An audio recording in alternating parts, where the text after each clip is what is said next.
Hey guys, thank you so much for tuning in. So today we are going to do something that I didn't really realize was that requested, because I think I do it every day and it's so a part of my normal routine for myself and for my clients that I don't think about people that don't necessarily know how to do it. But today I'm gonna walk you through step by step of how I curl my hair. So my hair is already blow dried. I just washed it this morning. Now before I did blow dry it, I prepped my hair with the Olaplex No. 6 Bond Smoother. Now this product is really good for strengthening your hair, smoothing down any frizz. It's gonna actually cut down your blow dry time. It helps your hair blow dry faster, and it just all around is a great product.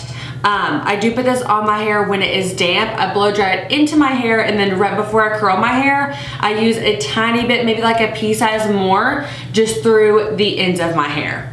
Now, as I'm blow drying it, I don't do anything too fancy. So I rough dry it maybe 60% with just my hands, like using tension, because I am curly. So I am pulling on my hair and trying to get most of that curl out and trying to smooth it out as much as I can with my fingers. And then I just take like a generic paddle brush like this.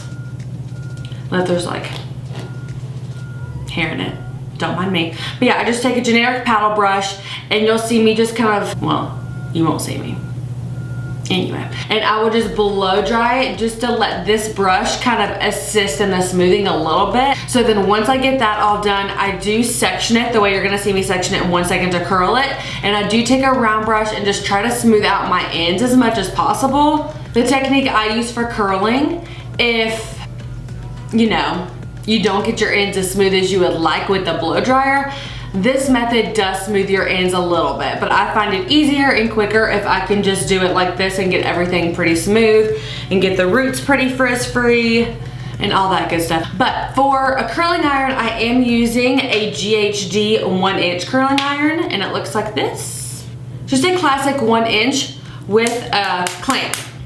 I'm gonna go ahead and turn that bad boy on. It only takes like 20 seconds. It's pretty amazing. Once my hair is all blow dried as smooth as possible before we go into curl, I am gonna section my hair. And for my hair, I'll probably do like 3 or 4 sections. Oh, it's ready. So you will see me take probably this whole bottom. I measure from like the top of my ear to the other side to the top of my ear. And that is my first section. Okay guys, for this part we are going to speed it up a little bit, and then later in the video you will see me actually work in real time, but for now we're just going to talk you through it. So you'll notice that every section I'm taking is pretty much consistently the same size. You want to take a piece of hair that is not too big for your barrel, because you don't want your hair to kind of fall out of the iron as you're curling it. You want to keep things as clean as possible, and you don't want to take a section that's too much hair that just overwhelms you. So notice that it is my pointer finger that's adjusting the clamp, and the opening of the clamp is facing forward. And I'm grabbing the hair at the top towards my root, spinning it around in one full circle, leaving it there for just a few seconds, and then unwinding it, leaving it there for just a few seconds, and then pulling straight down until that hair falls out. Now you will notice that every curl that I'm doing for me and for the result that I want, they're all going away from my face. You can always add in some curls going towards your face, but I always like to do more going away. Going towards your face with a few just helps add a little bit of like a different texture, and it can prevent you from getting like one big, like if you kind of run your fingers through it sometimes and they're all going in the same direction, you'll just get like one big uniform looking curl. So going towards your face will prevent that and just give it a little bit more of like a textured look. But you will notice that while those curls are hot on each section, I go ahead and kind of run my fingers through them just so they're not too tight for my liking. Okay, so I'm starting my second section, which kind of hits like the lower recession on your head, and then we'll leave that whole top part for last. So as I go up, that hair is getting longer. So you'll see me still using my pointer finger to adjust the clamp, still have the opening of the clamp facing forward, but you'll see when I grab the hair at the top, I'm spinning it around in one full circle, leaving it there for a second, unwinding it, and then I kind of roll it back up. And I'm leaving it in the middle of my hair just for a second, and then unwinding one last time and letting those ends fall out. So that is just going to allow you to have curl that lives a little bit further down on your hair, so you don't have too much that is just sitting straighter. So as I spin it, even that first section and through the second section, you can see that the ends of my hair are still hanging outside of the clamp. Now that is how I get the more like tousled, like beachy look that's just a little bit looser. And as I move up towards the top section, that hair gets even longer. So you'll see me do the same thing where I do 2 full spins versus on the bottom where that hair is shorter. There's really not room to do that. So if you have longer hair, you can do the same technique and use just a bigger iron and still achieve a very loose look. Or if you have longer hair than I do, you can always stick to using a 1-inch iron, but your final result will just look like it has more texture. Now, you will catch me sometimes using both hands. I think a lot of people get stuck on this idea that they have to use one hand the entire time. But a lot of the times, once I get the hair in the clamp, you'll see me move to 2 hands. And I'm never like, I see a lot of clients when I try to teach them how to do this, you'll see them start to raise their shoulders and they'll be kind of like, I'm not totally sure. But everything is going vertically, so you're never really pulling out necessarily, you're pulling everything down, and that's how you keep that curl lengthened. Now that I'm on this side, I might pop in just a few going towards my face. For this first one, I'm gonna do going away from my face again. You'll notice that this top curl, as I put it in, it is the one that I'm holding the longest. So I'm holding it for about 3 seconds. Then as I'm unraveling and pulling down, I keep that there just for a second because I want the ends to be a little bit more tousled and loose. Now watch. Let's see. We'll add one going towards my face here. So for this, when you're going anywhere towards your face, your clamp, you're gonna spin it and it's gonna open towards the back. And then you're gonna do the same thing. You're gonna spin or pull down, spin it one time, let that kind of heat up, unravel it, pull it down, go back up for just a second, and then pull those in straight out. But do you see how the whole time my shoulders aren't raised, I'm not pulling the hair this way, it's staying very right in my little circle, and that's gonna really save your shoulders. And that's why I stopped wanding my hair so much, because it's exhausting. You need like a water break in between.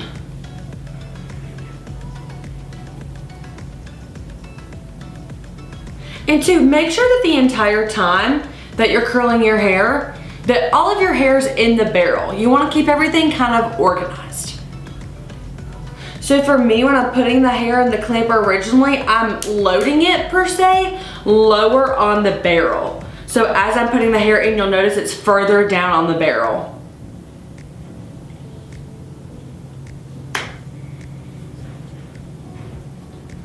And any of the ones around my face, I like really loose, so I do those very quickly. They're still warm, so we're just gonna get in there, kind of shake them up a little bit. And then we'll start on this side.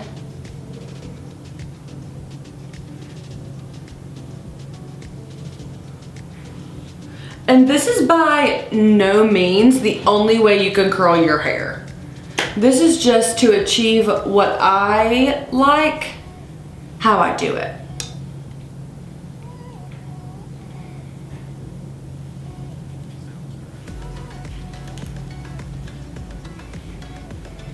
And 2, if you curl one and you're pretty instantly like, okay, like that might have been a little bit too curly, go ahead and run your fingers through it while it's warm. You can even like tug on the ends of the hair a little bit. I know that sounds funny, but if you grab it like right here and you just stretch it, it elongates that curl.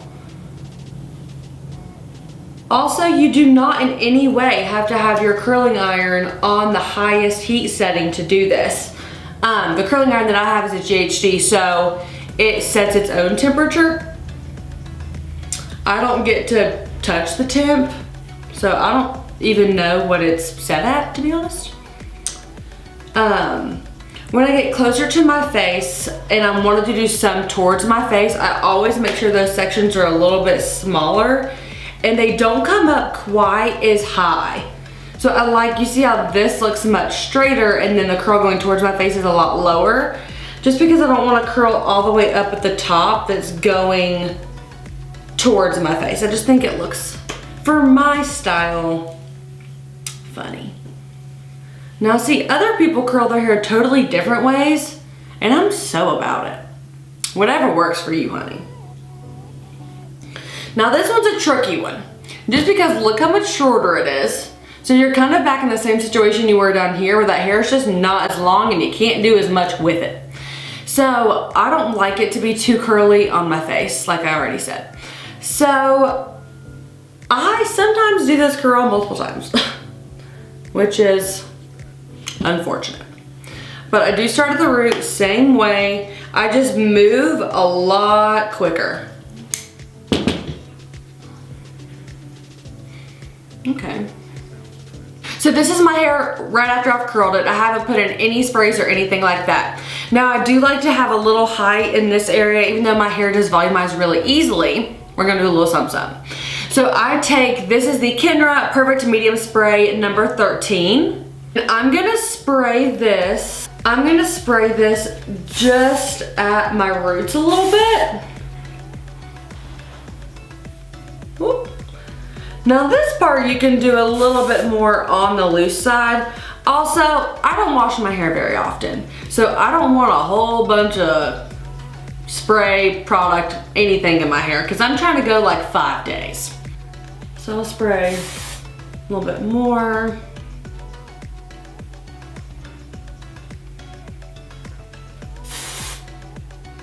Some days, this is perfect for me. Like a minimal product, nice and tousled, all that good stuff.